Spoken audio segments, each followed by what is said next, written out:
Hi everyone, welcome back to Paper Moon Journals. In today's video, we're going to be creating a charming miniature library featuring 12 mini journals using the beautiful Time to Flourish collection from Graphic 45.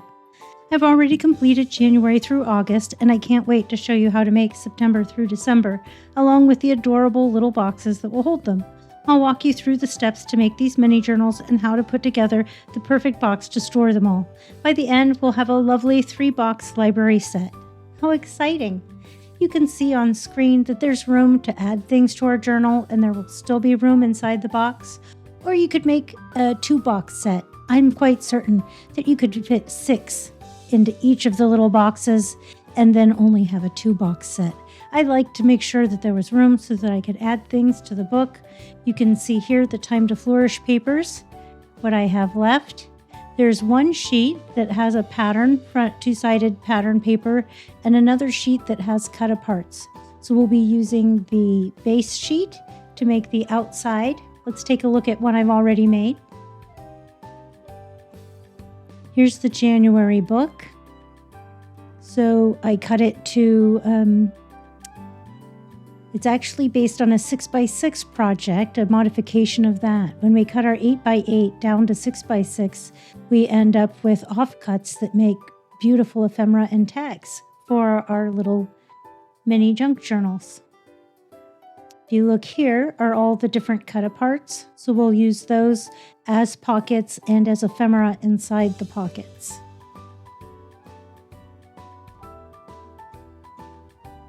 And then that's the outside that we'll use to make the outside cover. It just takes one sheet of paper to make the inside pages, although you could use scraps of scrapbooking paper from other projects that coordinate if you want, and add other papers and pages to this. I just used one sheet of tea-stained paper. And then there are the different tags and ephemera. And I used a very similar layout for most of the projects, although each one is a little bit different. There's the January book. And of course, if you started this mid-year like now, you could just start with the March book and then work your way all the way through to February. If you were using it for daily journaling or to keep track of your baby's first year, I think it could be good for that. Well, let's go ahead and get started. I'll get my papers out of the pad. The first thing I like to do is to cut our main sheet down to 6 inches tall. To do that, I'll need my cutter. Let me get that.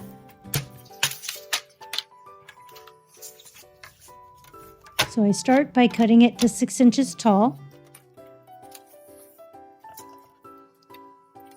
And then I like to cut the leading edge off of this piece and cut it into 2 4-inch tall pieces. I'll punch those with my tag top punch, and I'll have 2 4-inch tall tags. Let's get that and do that now. Here it is. I love this punch.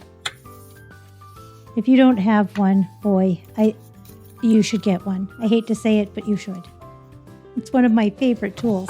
This and my tab punch. We won't be using that today, but I really love those. Also like my circle punches. Those are handy. You need at least one of those. Okay, so now we've cut these into a tag shape. And they look nicer already, don't they? You could also just angle cut your corners to make them a tag shape. And then I rotated it again and cut the other side to 6 inches. And with this 2-inch offcut, we'll cut that into 2 3-inch pieces. And then I'll use my fancy corner rounder to make those ephemera. You could also use them as tuck spots as well, or pockets. The next thing that I'll want to do is to get our little pages ready. Since I'll be making 4 books, I've already prepared 3 extra pieces of the... The first thing we'll want to do is let's score our cover. We put it up and score it in the one direction at 3 inches down the middle and the other direction at 4.5 inches across the bottom. And this will make the base of our mini junk journal. I'm going to use my bone folder to burnish in the folds, the marks that we made. And there's two ways to account for this pocket that's upside down. These apples are truly upside down, and so I would use the second method. The first way is I just leave them upside down and I cover it up with some decoration later, in which case I'll miter all the corners and edges. And the other way of doing it is to just cut the bottom off and then flip them right way around and glue them on the inside. Looks like I had to run off and find some scissors on camera there. So I'm showing you as if we were just going to leave it this way, but we're not. So I'll end up undoing this corner mitering later. You will see. So some of the patterns just look fine. Like that butterfly, it doesn't necessarily look upside down. The apple does. I make the decision before I miter the corners, but I just wanted to show you. If you want to just leave it that way and decorate over the top of it, you can do that. Or before mitering it, you just cut them apart and then put them right side up, glued to the inside.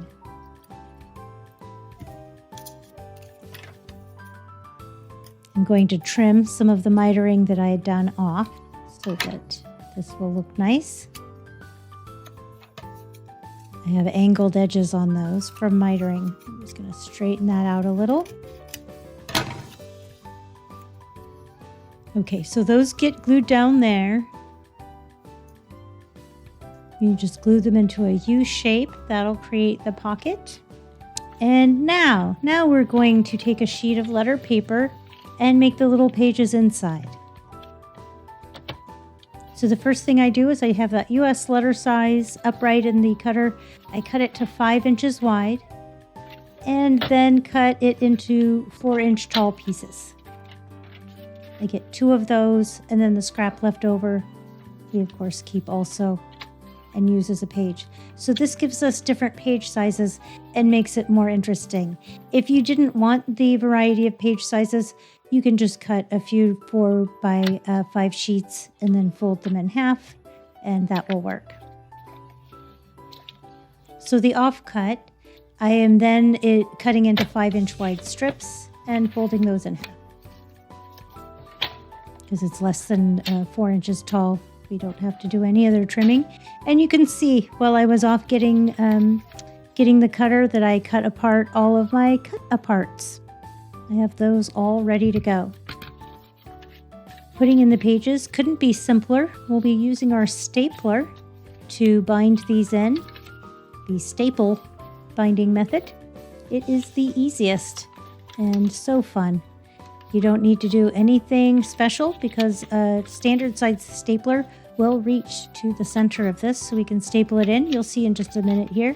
I'm folding all my pages in half and grouping them into one signature in a order that pleases me. You can group yours together however you want. Add other scraps or papers to it also if you want. And then once I have them all grouped together into a signature, I put them into the cover. If we look at the inside here, we'll be able to see whether we have it straight. I want to get that in there straight. And then we want to staple it right on the spine. And if you don't get the staple in the right spot, just pull it out and do it again. No big deal. Here we go. So we have our pages inside our cover, and now we're ready to decorate. I like to start by using the month on the cover. Let me scooch some things up so I can get better in frame here where you can see what I'm doing. Okay, so I've been gluing the monthly cut apart to the cover of each one of these books like it's a pocket so that we could use it. I think one of them I actually forgot and just glued the whole thing down. But 11 of the 12 little booklets have the front piece glued down in a pocket shape so that I could make another tag to add into here later if I wanted, or tuck some ephemera or photos in there. Maybe we went someplace fun and I had some tickets that I wanted to tuck in there, or inside one of the other pockets as well. Would be a good spot. The next thing that I like to do is to use the month the little cut apart that has the month on it, as a belly band on the front page. So many of the things are exactly the same in each one of the little booklets. I like getting into a routine or a pattern with the decorating of these when I'm doing a mass make, and it makes it very relaxing and fun because I just know where each thing is going to go. The other thing is I like to use this little tag-shaped piece under the belly band as well. And one of the pieces of ephemera I cut in half, and that actually should go inside the front pocket with this tag, and at some point it does. It's sitting off to the far left. And then the square cut apart, you get 2 of those. So the extra one, if we just trim a little bit off the sides, we can make a pocket. I like to put that in the middle of the signature. You can see where the staples are peeking out from the outside to the middle. That's how you know you're at the middle.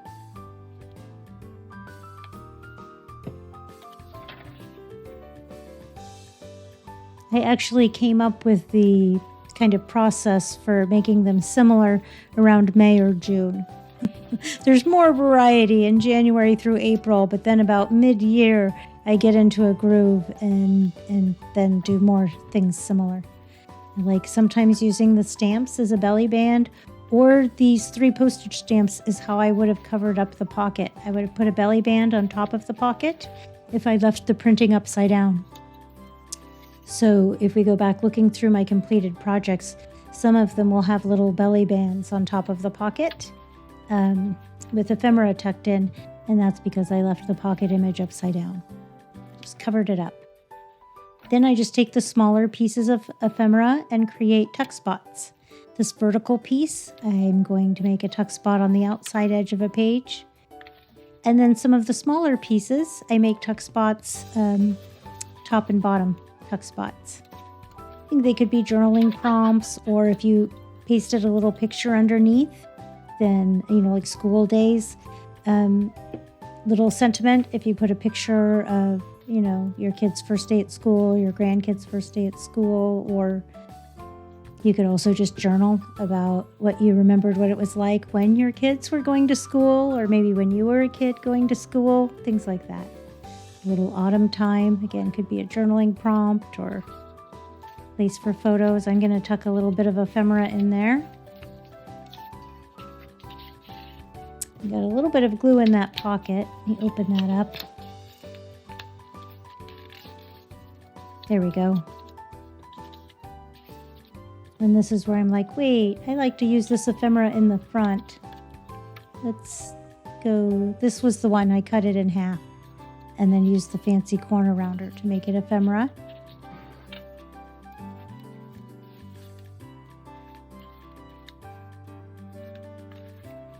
There's also a nice border strip piece that I like to use. I like how Graphic 45 includes those border strips. We'll be using that inside the front and back cover. And that strip is actually a layer of 3 different designs. So I'll cut it to size and then I'll cut it down into 3 different pieces so that I can use that, 3 different ways inside the back cover. First, I'll use my smaller cut aparts to create little tuck spots. If I'm putting them on the top, I just glue the top edge. And if I'm putting them on the bottom, I just glue the bottom edge so that a person could tuck something underneath if they wanted. Here's where I'm measuring the border strip to get it the right size. And then I'll just use that piece to measure the second piece. The scrap that is off-cut from that, I then also use as a tuck spot in its entirety. So I'm going to make it a bottom tuck spot and put it here.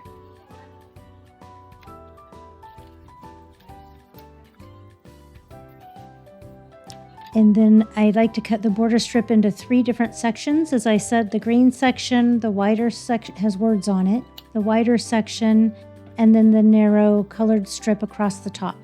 So I've been using the tiny little strips that have the words on it across the bottom, the widest strip across the top, and then the little narrow remaining strip has been decorating the top of the pockets. And I'll do this both inside the back cover here. Let's get it on right side up. And then we'll repeat this inside the front cover as well. Again, you might want to have a damp paper towel nearby to wipe the excess glue off and to keep your work area clean. Just use the little blue strip here across the top of the pocket. And I think you can see that when we turn inside the front cover that it just makes it look more finished. That this side, once we're done, looks more nicely finished than inside the front cover. Until we're done anyway.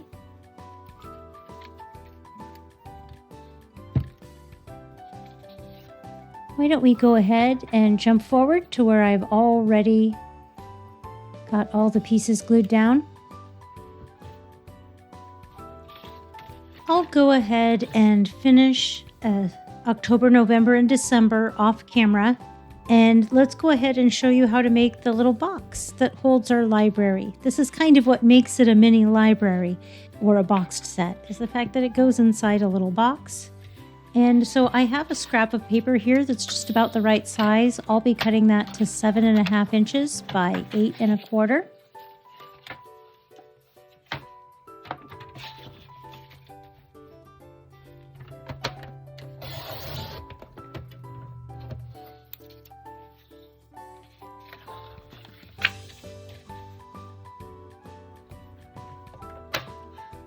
And I'm using craft colored card, which is pretty sturdy. You want a heavy duty card to make the little outside so that it will be nice and sturdy when it's done. This is maybe a 110-pound card. And then with the short side up, we want to score it at 1.5 and 6 inches.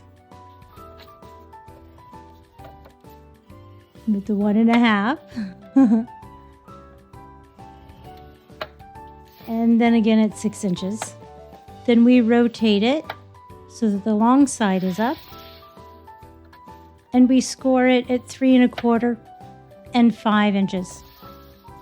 Now, at this point, I was starting to have doubts during the construction that this was going to work. I got confused. I was thinking, this just doesn't seem right. And I thought, well, just trust your notes. Let's just go with it. And it is. It's right. My notes are correct. I think part of the thing is I just had it turned sideways, so I wasn't seeing it. So now I've oriented mine so that the spine piece is in the middle. We're going to burnish in all of our score lines. We burnished in the sides, and then this is the top of the box, and then the bottom of the box. It's really easy.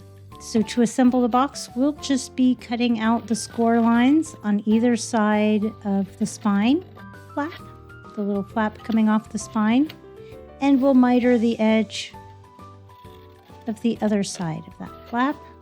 So it will just join together a little bit more easily when we're holding the box together. And then I'll do the same thing on the opposite side.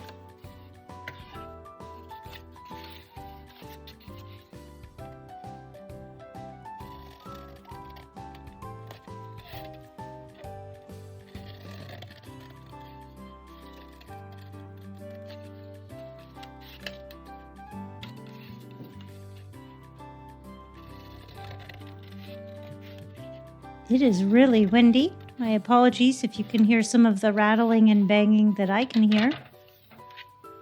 Okay, now that we have that all prepared, we're ready to glue it together.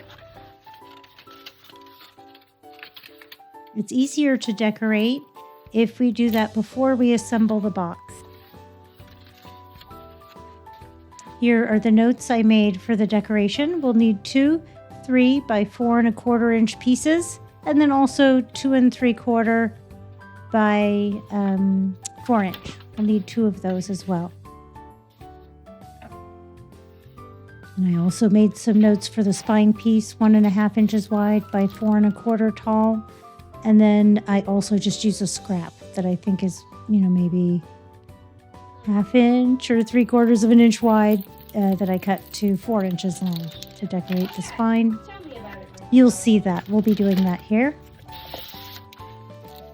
So I've been using my Flower Market patterns and solids to coordinate with this and actually the Hip Hip Hooray papers. They go beautifully. This collection is still on clearance. The patterns and solids don't usually make it to clearance, but this one is. I would like to pick myself up a couple more packages of it, to be honest. So I have some green scraps left, and I have this full sheet of the pink and just a few other small scraps there. So I think what I'll do is I think the green would look nice with our purple and blue for our little library.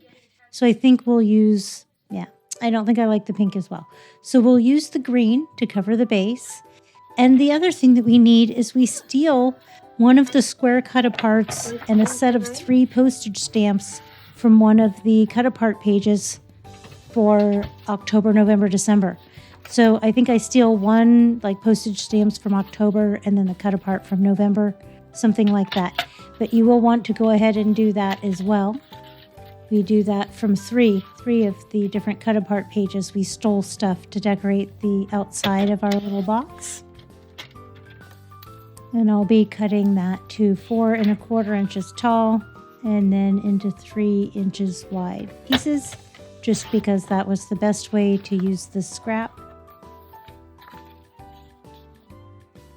And then the little offcut piece, I think I just trim shorter to make, to decorate the spine later, that little green piece, or a similar one. And from this other scrap, we'll cut the spine piece.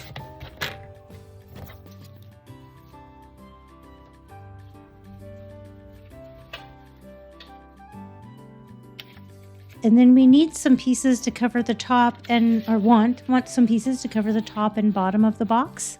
And those will be 1 1/2 inches tall and 3 inches wide. So what I've done is I cut that piece to the height that I wanted, 4 1/4, and then I'm going to cut it to, it looks like 1 1/4 inches wide.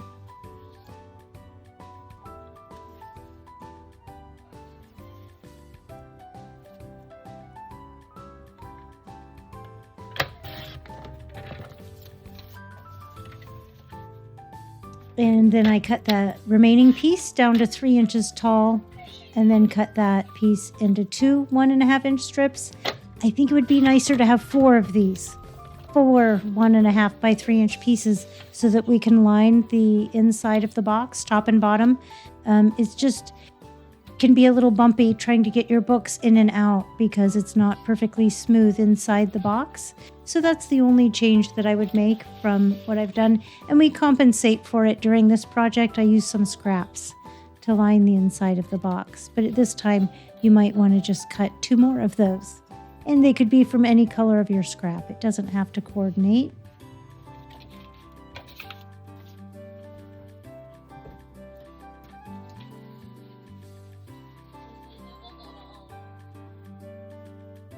I had some more scraps of this project that I'd cleaned up and moved aside with the Hip Hip Hooray. So I went and found some blue. Again, this is still Flower Market patterns and solids, but it had gotten cleaned up with another project. So I went to that other project and found it. And this time we'll be cutting 2 3/4 inches wide by 4 inches tall so that we can mat the cover and make that look prettier and more interesting. Layers always make it better. The more layers, the more better. With our square image on the cover, though, I didn't feel I was able to get too many layers in there. Where if we had had a portrait-oriented image, we could have gotten some more layers in there. Okay, now that I have everything cut out, I'll show you how I'll glue it down, and then I'll just meet you back here with the pieces glued on, and we'll be ready to assemble. So those 2 will eventually go on the top and bottom. You could actually glue those on ahead of time. It does make it easier, but that's not what's going to happen here. I need to mark that section so I remember which one I want to leave on the outside. Or of course, if you went ahead and covered it now, then that would be easier to remember. I'm undecided if I want that pattern side up or solid side up on the back cover there. So here's the cut aparts that I decided to use, and then I'll be cutting those postage stamps apart and separating them and adding another scrap underneath. Let me get this glued down and I'll meet you back here so we can start assembling it. Okay, I've glued everything down and I have those 2 pieces for the outside of the box. If you were clever, you'll have 4. If you were more clever than me, well, I should say, then you'll have 4.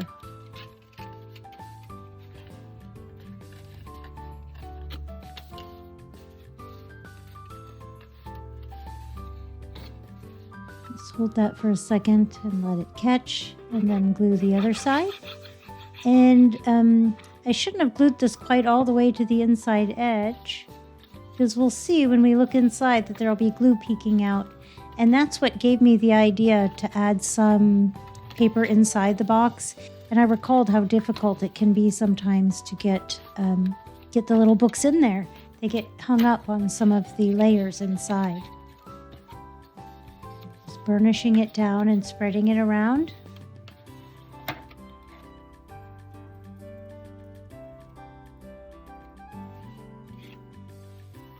And here's my little scrap. It's not quite the right size, but it's close. And it will even out the inside of the box. It will cover up the uneven layer inside, hopefully making it easier to get the little books in and out.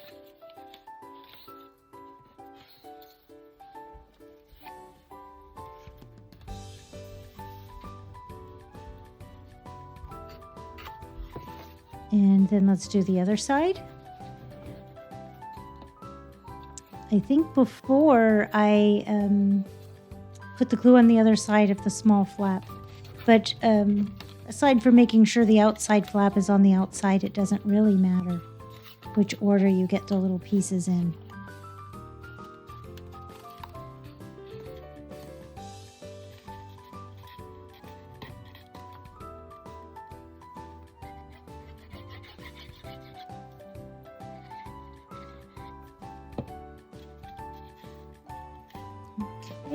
And then the box is pieced together. And I'll find a couple little scraps, one that's close fit, and then another one I'll cut to fit in here. Why don't we meet back where I'm got that done already? Okay, now that that's done, if you haven't already, we can glue our trim pieces onto the top and bottom of our little box.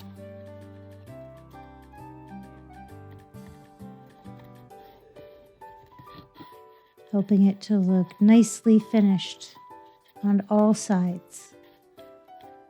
And it adds more sturdiness to the box.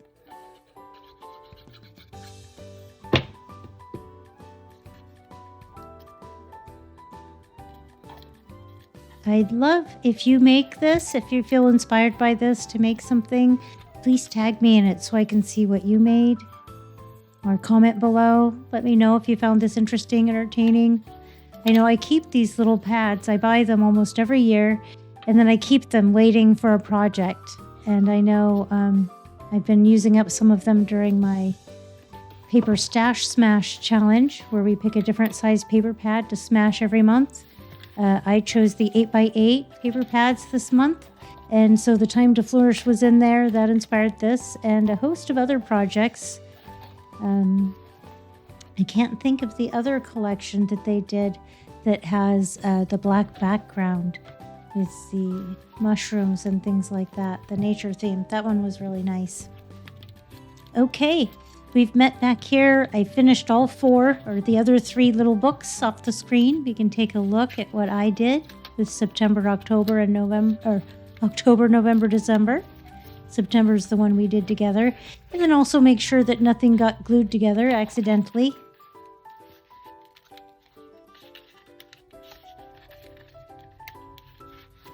And then here's November. Some of the things were slightly stuck, so it's a good thing I was going through here. I think when I glued the border trim inside the front and back covers, some of the times I wasn't patient enough. But it looks good. And then the December book. These would be great for little monthly journals. Could also be like baby's first year, your first year of marriage, something like that could be fun too. Anything where you just wanted to keep track for the whole year. And the little mini library sits together and looks so cute. I think it makes a nice decor piece. And that's it. Now we've finished our miniature library set with each journal tucked safely into its little box. How cute do these all look together? I hope you had as much fun as I did putting this project together. If you enjoyed the video, don't forget to like, comment, and subscribe for more crafting ideas. I'd love to see your versions of the project, so feel free to share them with me. Thanks for watching, and happy crafting!